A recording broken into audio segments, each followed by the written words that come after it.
நண்பர்களே, இரவு நேர வணக்கங்கள். கிளம்பிட்டோம் சிம்லாவை விட்டுட்டு.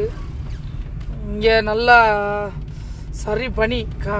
வண்டியில் வந்து நம்ம குள்ளா இல்லாமல் உட்காந்தனாக்கா சோழி முடிஞ்சு போயிடும் போடுறது. பத்தாததுக்கு மழை வேற இங்கே விட்டு விட்டு சாரி காட்டுது. ஸோ நல்ல கிளைமேட், ஒரு நல்ல இடங்கள்லாம் சுற்றி பார்த்தோம். இதெல்லாம் வந்து என்னால் காட்ட முடியாத காரணம் வந்து பார்த்திங்கன்னா, சுற்றி பார்க்க உள்ளே போகும்போது எல்லாத்துலேயும் வந்து ஃபோன் அலோடு கிடையாது. ஒரு சில இடத்துல அலோடு. அதில் என் செல்லு சார்ஜு இல்லாமல் போயிடுச்சு. ஸோ எங்கே போனாலும் என்னால் பவர் பேங்க் வேறு தூக்கிட்டு போக முடியல.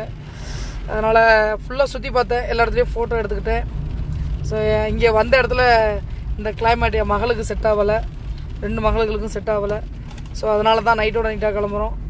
பத்தாததுக்கு நாளைக்கு ஒரு முக்கியமான நாள். அதனால் இன்றைக்கி கண்டிப்பாக அங்கே போயே தீரணுன்ற ஒரு கட்டாயத்தில் நைட்டோட நைட்டாக கிளம்புறேன். இப்போ மணி 12.